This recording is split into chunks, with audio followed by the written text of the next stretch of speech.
So this is the second of our two-part series on very basic geostatistics. In this second video, I want to look at some of the insights that geostatistics gives us into parameterisation of a groundwater model and how we can use that parameterisation to explore parameter and predictive uncertainty. And we finish off the video by looking at some of the more modern realizations of geostatistics and how this attempts to represent what's under the subsurface in somewhat more realistic ways than the theory which we looked at in the previous video. So let's start off with some insights for groundwater model parameterization. So remember, in the previous video we talked a lot about conditioning, and we spoke about conditioning realizations of hydraulic properties by measurements that we may have of those properties at certain places. But now I'm going to ask the question, can we condition these realizations of hydraulic properties not just by measurements we have of the hydraulic properties, but by measurements that we have of system state, for example heads in a number of wells?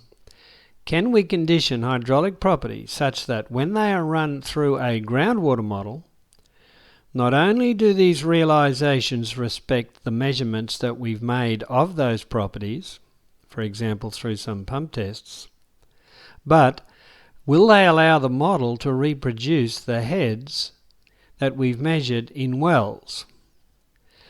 Now suddenly things have got a lot more difficult. When we engage in activities such as kriging based on geostatistics, conventional geostatistics that we talked about in the previous slideshow, we assume that the hydraulic property at this point is a linear combination of the hydraulic properties that we've measured at other points. Linearity pervades that theory. However, in this case, the relationship between hydraulic properties and heads, or fluxes at other points if they comprise our measurement data set, or concentrations if we have an advective dispersion contaminant transport model, the relationships between hydraulic properties and field measurable quantities is not linear. However, all is not lost. What we can do is use the same theory and certainly the same concepts that we've been using up until now to do conditioning if we make some approximations.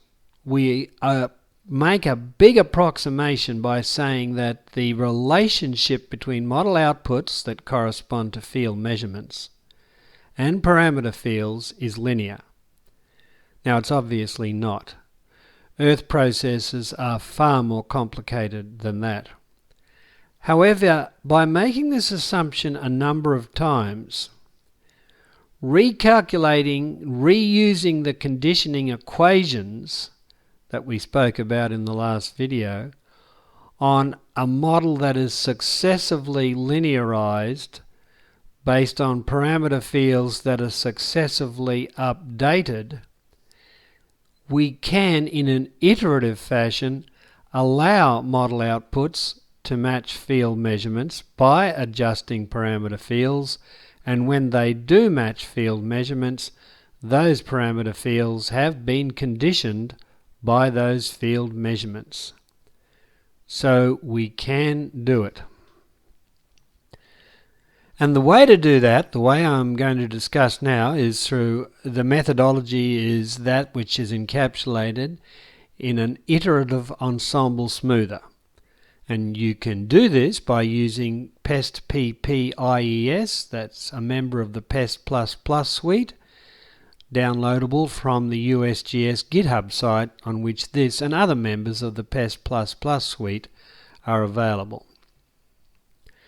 So just to show the process in pictorial form, here's our here's a realization, a geostatistically based realization conditioned maybe on measurements of hydraulic conductivity that we have at certain sites. Maybe we have them, maybe we don't. Either way, we can generate a geostatistical realization of the hydraulic property field, that is, one realization of the vector K. We spoke about K in the preceding video. We run the model on the basis of K. We get a set of model outputs at these blue points, heads for example, heads in wells. And if we have actual head measurements taken in the field, in these same wells, our task then is to condition this parameter field by these measurements. That is, we adjust these parameter sets, these random geostatistically based parameter sets, so that not only are they conditioned by the red measurements of the parameters themselves, but that they're conditioned by the field measurements of system state, and that is achieved by adjusting these such that the fit between model outputs and corresponding field measurements is as small as possible. So let's look at that in a little more detail. Suppose that we have a number of random parameter fields generated, as we talked about in the previous video, just using the same type of geostatistics that we talked about in that video. This gives us a prior probability distribution, a so-called prior probability distribution of the parameters. Why prior? This is a Bayesian term, prior to conditioning by field measurements of system states and fluxes. So we have a number of realizations of the random vector K. If we were to run the model on all those realizations of the random vector K, we would have a set of model outputs, these corresponding to measurements that we have in the field. Each one of these is linked to each one of these by a model run. And here is our calibration data set. Here is what we've measured. This is a vector of measurements. Each one of them corresponds to these. This is what we've measured. These are outputs, model outputs, corresponding to what we've measured. Well, when we take a measurement in the field, there's always some error associated with that measurement. So if we're using the conditioning process, we need to take into account the fact that any measurement has error associated with it. And some of that error is not really measurement error, it's just an expression of the fact that a model is not perfect. It can never replicate our measurements exactly. So we add random realizations of measurement noise to our calibration data set, so that for each one of these we've got a noise enhanced realization of the calibration data set. Then we calculate the difference between one of these and one of these, and then another one of these and another one of these. If conditioning was perfect, that difference would be zero. So this then becomes our conditioning measurement. We say, I want to adjust these parameter fields conditioned on the fact that the difference between these and these are pretty much zero. I can't do that till I come up with a linear approximation to the action of the model.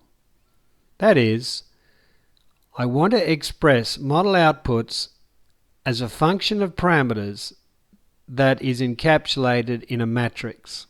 That matrix is called the Jacobian or sensitivity matrix. And using some clever mathematics, I can approximate the action of the model based on looking at each one of these outputs and each one of these parameter sets. I can build up an approximate Jacobian matrix. That is, I have linearized the action of the model. Then I have available to me the conditioning equations that we talked about in the previous video, very similar to the equations used for kriging, and I can adjust these parameter fields to reduce the discrepancy between these and these. I don't eliminate the discrepancy because the model's not linear. So I have to repeat the process. Once I've adjusted these random geostatistically based parameter fields until I get a better fit between model outputs and field data, I then run the model one more time on the basis of each one of these geostatistical parameter fields to produce another set of model outputs, which I match with the field data, condition on the basis that the mismatch approaches 0, and upgrade these again. And if I do that a few times, that's why it's called iterative, I end up with a set of geostatistical realizations of my parameter values throughout the model domain that are conditioned on the measurements that I have, if any, of that same property, hydraulic conductivity in this case, and it can be other properties, storage properties. But they're now conditioned not just on those measurements, if I have them, but also conditioned on the measurements that I have of system state or fluxes that I've taken in the field. What were my samples of the prior probability distribution of parameters has now become samples of the posterior probability distribution of parameters. That is, the conditional probability distribution. The parameters, the random parameter fields, the geostatistically based parameter fields have been adjusted so that they are now conditioned by field measurements. As I said, the maths is almost identical to that used in conventional geostatistically based conditioning. However, because the model is non-linear, the process has to be repeated a few times until the match between model outputs and field data is not 0, it's not perfect, but commensurate with the noise that accompanies these measurements. Very similar to what we've been talking about so far is the notion of calibration, model calibration. So that is also just a form of conditioning. The concepts and even the mathematics of calibrating a model are very similar to what we talked about in the previous video. However, when we calibrate a model, we seek uniqueness. We don't seek randomness. What we seek then is the conditional mean of all the possible parameter fields that could respect geostatistically based heterogeneity but are also conditioned by a calibration data set. In doing so, we seek minimal expression of heterogeneity, only the heterogeneity that is required to fit the data, the expected value of the parameters that are compatible with our field observations. So, this is a picture we saw in the previous slideshow, and we talked about kriging. We said that kriging is a way of interpolating between measurement points, that's measurements of hydraulic conductivity, for example. How can we get a minimum error variance estimate of what is in between those measurement points? And by assuming a linear relationship between what's in between here and the actual measurement points, we can indeed use conditioning equations to come up with a smooth parameter field that is smooth by design because it's the mean of all possible realizations that we could have generated, conditioned realizations that we could have generated but didn't, and that endows it with its minimum error variance status. The fact that it's the so-called expected value, that doesn't mean it's right. It means that of all the possibilities of what may exist here, it's in the center of those possibilities. And that's actually very similar to what we do when we calibrate a groundwater model. We don't seek truth, because truth is not ours to know. We seek the expected value of hydraulic properties conditioned by any measurements we may have of those properties at points throughout the model domain, and by measurements we have of the state of the system or system fluxes. So the question here then is, can we undertake that conditioning process that's equivalent to kriging, where we find the expected value of hydraulic properties, conditioned not just by measurements of those properties at certain points, if we have them, but also by measurements of heads in wells, concentrations in wells, fluxes at boundaries, so that, in short, the conditioning means that this parameter field fits the data. That's what conditioning gives us.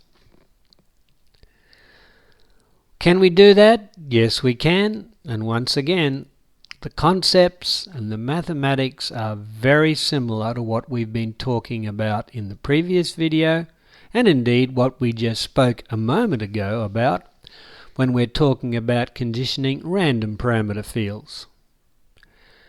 Once again, it's based on our ability to linearize the action of the model.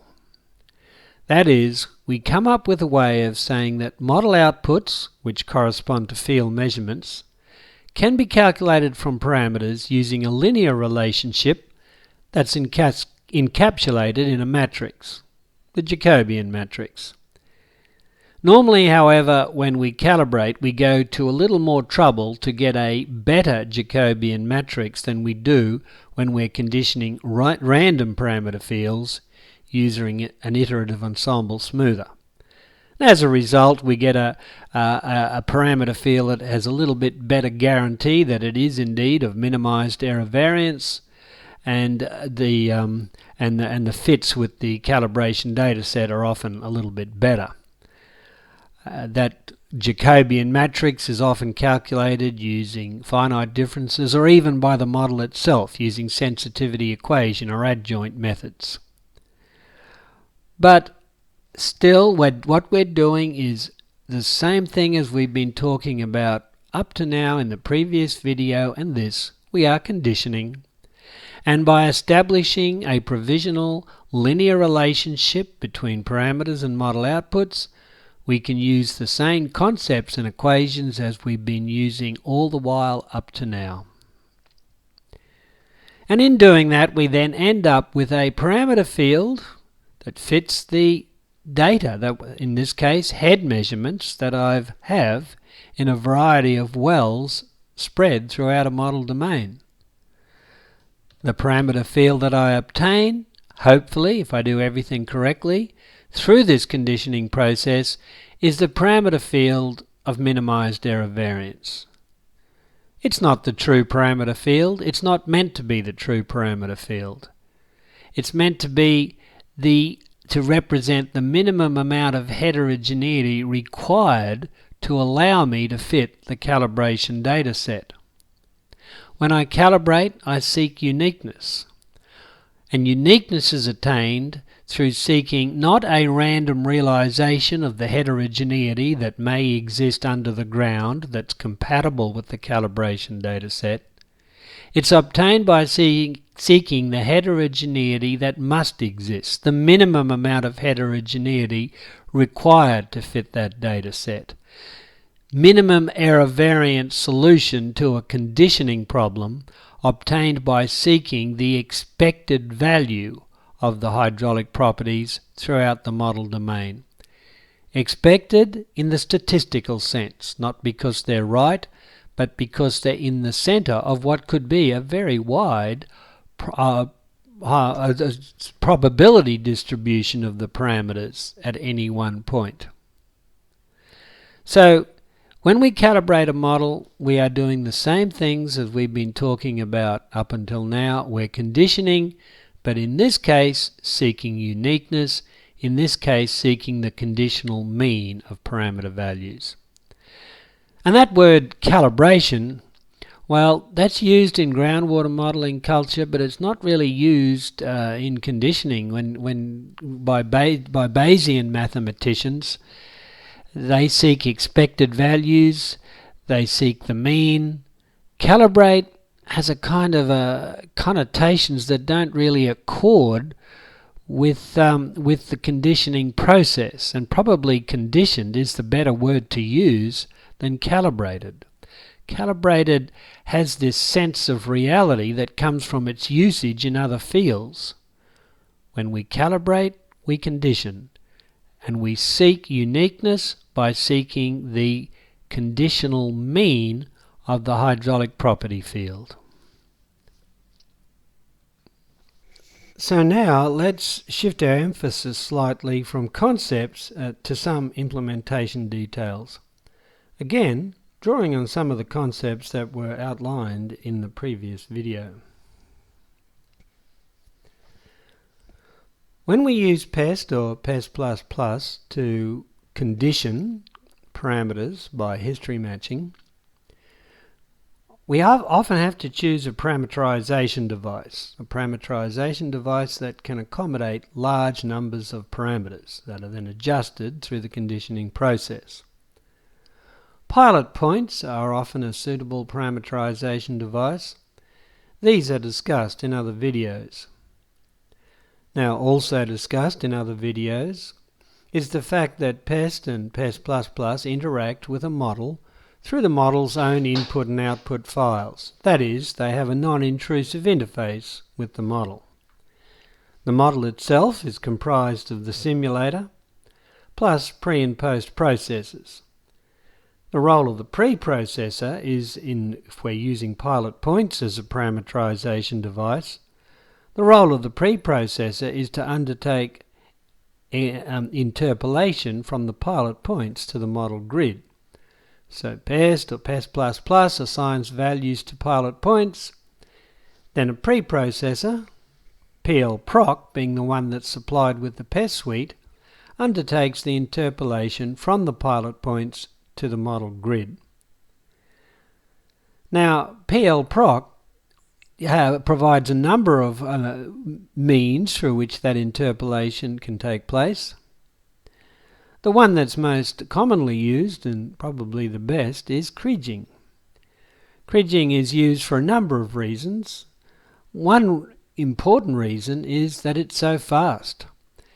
Because the relationship between the point we interpolate to and the points we interpolate from is linear, we can pre-calculate interpolation factors.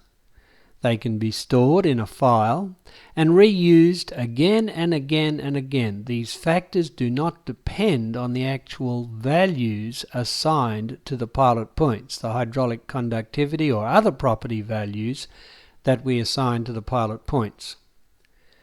So kriging, in this case, provides a fast method of interpolation. It's got some other advantages. It's normally a nice looking parameter field, and it's a parameter field that respects the values at the points from which interpolation takes place. PL-PROC allows interpolation to take place based on 2- and 3-dimensional variograms. It's also got some nice features where the range of the variogram used for interpolation can actually vary with pilot point density. Often when we're using pilot points as a parameterization device, we'll have a lot more points in certain parts of the model domain, those parts normally being the parts of the model domain in which we're most interested and in which we have most data that we can use for conditioning. heterogeneity is likely to arise there on a smaller scale. Not because it doesn't exist everywhere on a smaller scale, but we have the ability to estimate it on a smaller scale because of greater data density. Because PL-PROC can adjust the range of the variogram that it uses to base kriging on, the interpolation process is adaptive to the density of the points from which interpolation takes place, and it's more stable and looks better as a result. Now let's look at some of the practicalities of model calibration as implemented by PEST. Remember, calibration is the process of seeking the conditional mean of hydraulic property values throughout a model domain. Now, the mathematical term given to the pursuit of uniqueness is regularization. And when implemented by PEST, regularization attempts to invoke the principles that we've been talking about in this and previous video of seeking a conditional mean for parameters which represent hydraulic properties. The way it does this, even though the concepts are similar to what we've been talking about, the mathematical equations that it uses are slightly different, but actually behind the scenes they're almost the same. The equations are reformulated in a way that makes them more useful for the model calibration process. When PEST calibrates a model, it looks for the simplest solution to the inverse problem that gives model outputs so that model outputs fit the calibration data set. And simplest is defined actually geostatistically. It looks for the heterogeneity that must exist to explain the calibration data set. It looks for the conditional mean of hydraulic properties. Recall that this is not the true parameter field. We can never get the true hydraulic property field from a history matching process. All we can attain is the conditional mean or realizations of hydraulic properties conditioned by the members of the calibration data set. When we calibrate, though, we seek uniqueness. That is, we seek the conditional mean of hydraulic properties. PEST goes about this by reformulating the inverse problem as a constrained minimization problem. In implementing that constrained minimization process, PEST minimizes an objective function comprised of a measurement objective function and a regularization objective function. PEST tries to minimize departures from a preferred parameter condition encapsulated in this regularization objective function under the constraint that we fit the measurement data set to the level that we'd like, and that's set by measurement noise.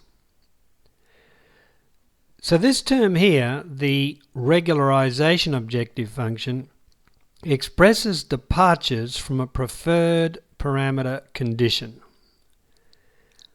And that preferred parameter condition can come either from expert knowledge, from geological instinct, or it can be more formal than that. It may be, for example, the conditional mean of hydraulic property values interpolated using kriging from places at which they were measured. And we say to PEST, depart from that preferred parameter set of values, or that preferred parameter condition. Depart from that preferred condition to the smallest extent required for the model outputs to fit the calibration data set, and to the extent that perturbations of the prior conditional mean are required to do that, make those perturbations as small as possible and perturb that parameter field only in ways that are geologically meaningful. And that is where geostatistics again comes into play. We can use a variogram or a covariance matrix derived from a variogram to express geologically meaningful. That is, to the extent that departures should occur from the preferred parameter condition, let them be, as much as possible, let these departures reflect the covariance structure of reality as we think exists under the ground, as reflected in a variogram or a covariance matrix derived via variogram. To be specific, the regularization objective function can be calculated using this formula. K0 expresses our initial parameter values, our preferred parameter values. K represents the parameter values that are now departing from the preferred set of parameter values in order to allow model outputs to fit the calibration data set. And at the center of this equation we have a covariance matrix. And that covariance matrix can be derived from a variogram. The penalty that is incurred then through departing from our preferred set of parameter values in order to fit the calibration data set, that penalty will be minimized in accordance with the extent to which those departures reflect the nature of heterogeneity as we think prevails under the ground as expressed by a variogram. So once again, geostatistics is coming to our aid in helping us formulate a conditional mean of parameter values conditioned by the set of head, concentration, flux measurements that comprise a calibration data set. A number of utilities available either through with the PEST suite or through the PEST groundwater utility suite allow you to construct this covariance matrix based on a variogram. That variogram can be two-dimensional or three-dimensional, or if you want to get a little bit elegant, it can have a spatially varying properties. For example, the range can vary in one part of a model domain from that which prevails in another, as can the nature and direction of anisotropy, this perhaps reflecting different orientations of geological structure in different parts of the model domain. Here's an example of what not to do. Here's a model for which the parameterization devices is pilot points. And here it was calibrated using regularization, but without a covariance matrix used in the formulation of the regularization objective function. We can see that in broad terms, heterogeneity as it exists within the model domain has been exposed, but there's too many bumps and lumps coinciding with the locations of the pilot points. This is not a pretty sight. Here's a better example where we've got pilot points of varying spatial density spread throughout a model domain. Regularization was implemented using a variogram, and the parameter field that arises from the history matching process is much nicer to look at, and hopefully is much more, can lay much better claims to be the conditional mean of hydraulic property values, conditioned that is by members of the calibration data set, in this case being comprised of heads and fluxes spread throughout the model domain. So to finish this short discussion of insights and applications from geostatistics to groundwater modelling, let me just say a few words about upscaling of hydraulic properties for use in a numerical model. Now, this is something that we don't pay too much attention to in groundwater modelling, but maybe should. It does occupy a lot of attention in petroleum reservoir modelling. And the problem is this. If I'm using a coarse gridded model whose size of the grid cells is much greater, particularly in the vertical direction of the nature of geological heterogeneity, the grid scale is much greater than the scale of the heterogeneity that exists within each grid cell. What hydraulic property values should I use for the large grid cell, given that it represents heterogeneity that occurs of a much smaller scale, on a much smaller scale? And the presumption is that if I use these upscaled hydraulic properties, then I can apply the same partial differential equations to groundwater flow as I could apply in the fine scale, and the transition from the fine scale to the coarse scale happens because I use properties that can take the place of the fine scale at the coarse scale. Now, one could say, is this really possible? Can you upscale and still preserve the same partial differential equations? And the answer is quite unsatisfying, actually. Probably not, but what else can we do?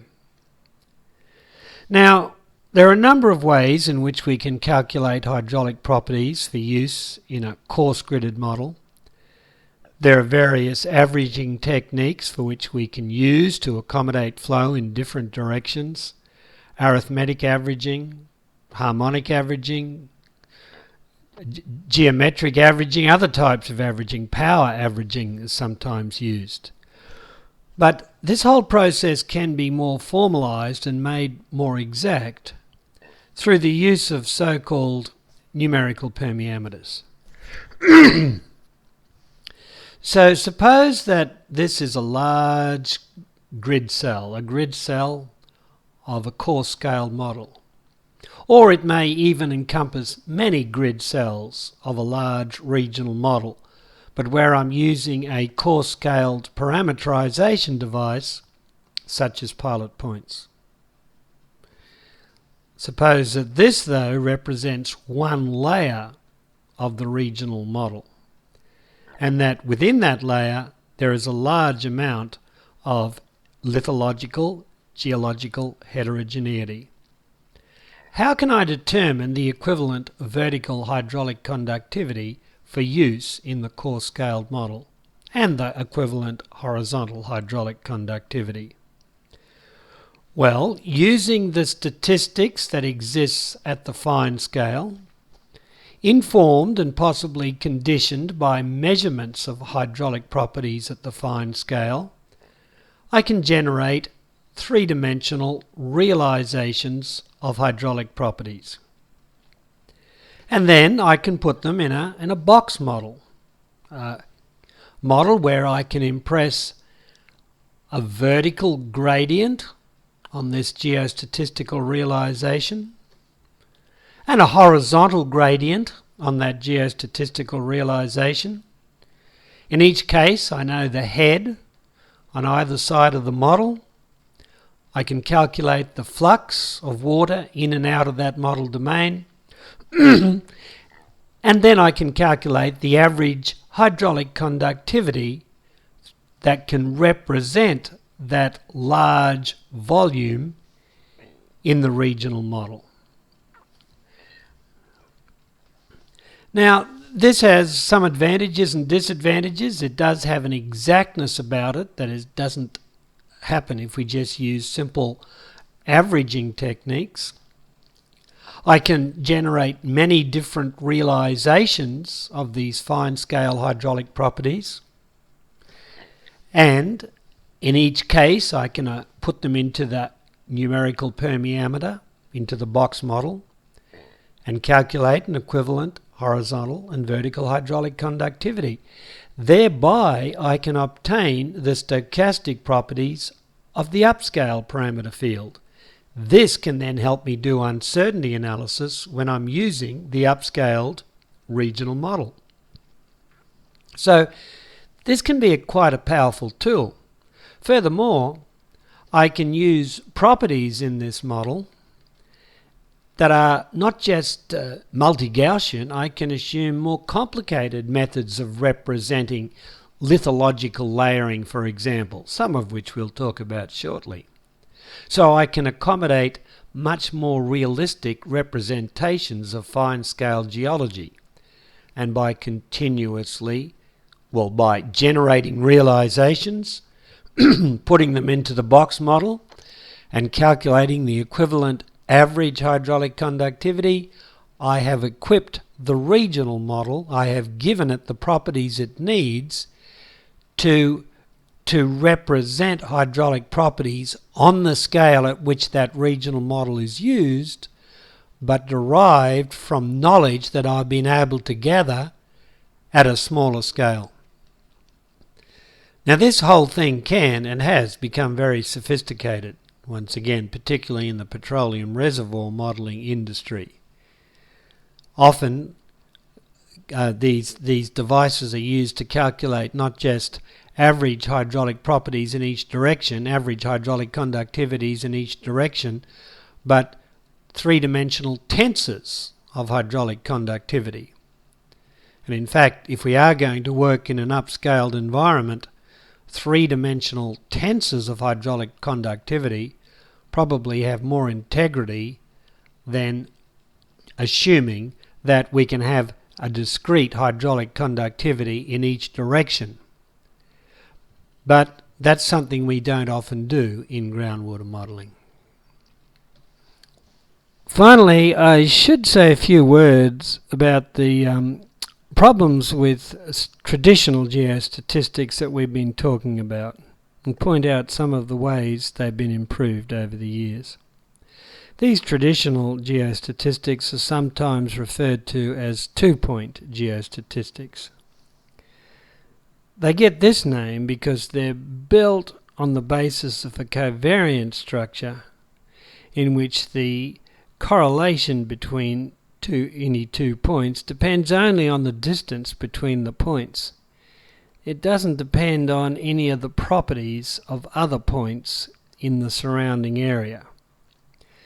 And this really isn't sophisticated enough to represent geological media with their full integrity. For example, this particular realization of hydraulic properties that we're looking at the moment, it may indeed show heterogeneity, but it's not realistic heterogeneity. Geological media are often characterized by zones or areas where permeability or impermeability is connected over long distances, and this is not represented in multi-Gaussian distributions. This connected permeability arises from the way in which geological media were formed. There could be faults or shear zones that pervade a medium, and they can have a huge influence on how water and contaminants in the water move. And if we're looking at the uncertainty of predictions made by a groundwater model, how can we look at uncertainty and be sure we've captured the full range of uncertainty if we don't represent within that media the connected permeability that may facilitate flow of water and contaminants, or connected impermeability that may impede that flow? Another source of connected permeability is river channels, features in sedimentary environments that may be able to conduct water and contaminants a long way with a fairly small drop in head, because they're high permeability and they're connected. And these cannot be represented very well at all using multi-Gaussian parameter fields. So over the years, some methods have been added to the geostatistical, the collection of geostatistical methodologies that allow us to populate models with pictures of the subsurface that are more realistic than the ones we've just seen. I'll mention just a few of these. There is a group of methods that are particularly tuned to representing sedimentary sequences. Some of the people listening to this video may have used T-progs, but it's not the only method. There are a number of geostatistical methods based, for example, on indicator methods. And as I mentioned previously, using methods like this, we normally seek the geostatistical characterization, not of continuous variables like permeability, for example, but of categorical variables like what is the lithology that prevails at a particular point in space. Now, we may know that within a particular sedimentary unit there can be clay, mudstone, silt, sand. Each of those is given a number, so that's 4 numbers. And our task is to generate geologically realistic dispositions of those 4 numbers. Now, to obtain the geostatistics of these dispositions, we will often have at our disposal wells that have been logged lithologically, geophysically. So using what may be an abundance of information that is available from wells that are spread throughout a model domain, we can build up the geostatistics of how one lithology transitions to another.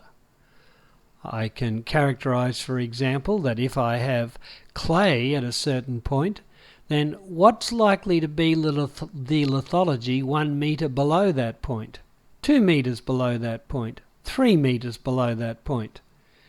Empirically, through the borehole information that is available to me, I can build up so-called transition probabilities, and on the basis of these probabilities, shared with horizontal transition probabilities that I also build up empirically, I then have the basis for generating random realizations of lithology, like this.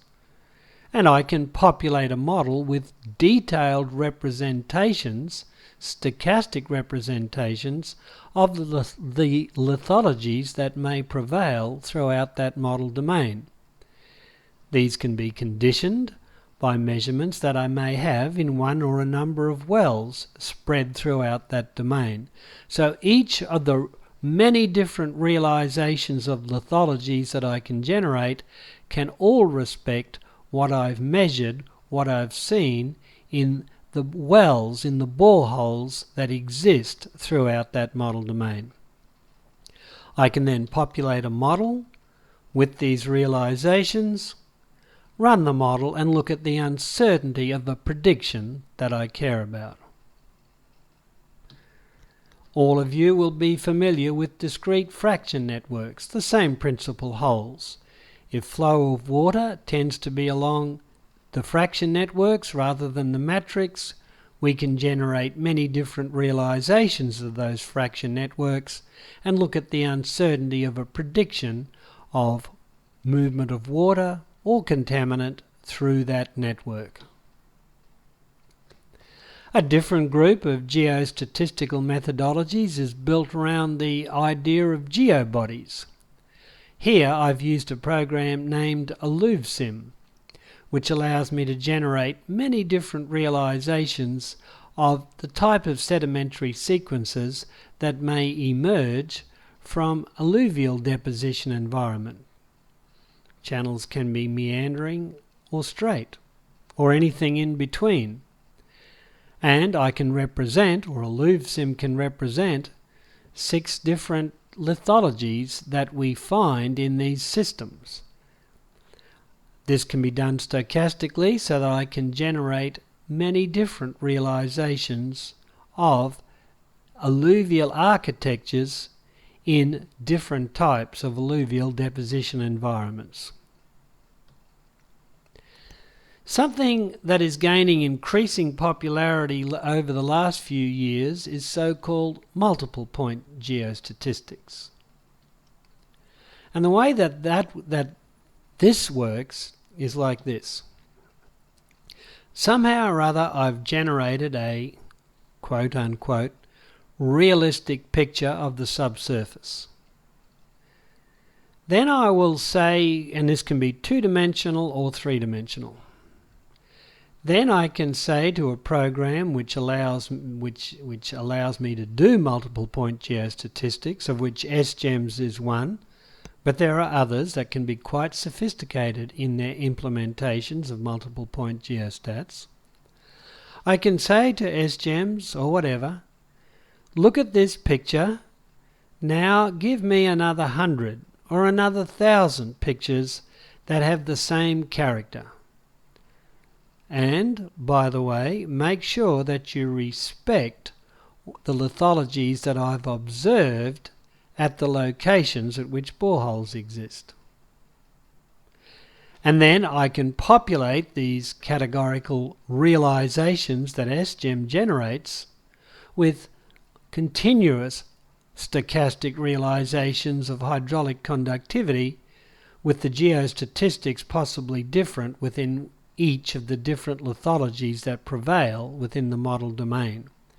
So I can get quite sophisticated in the way that I can generate stochastic realizations of geology and then populate these with stochastic realizations of hydraulic properties, with the geostatistics of each of those properties tailored to the lithology which they populate.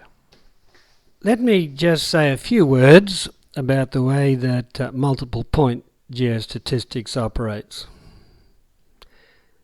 Suppose that I've got an image, alluvial system, and that I want to generate other images which have the same character. So this is my so-called training image. And over here we have an emerging image, a stochastic image, which, as I said, has the same character as this one.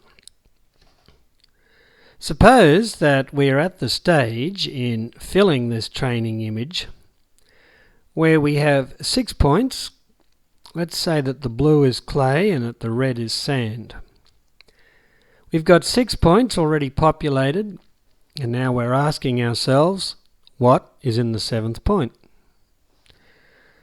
So to do this, we say, let me take these 7 points over to the training image and let me go to as many places as I can.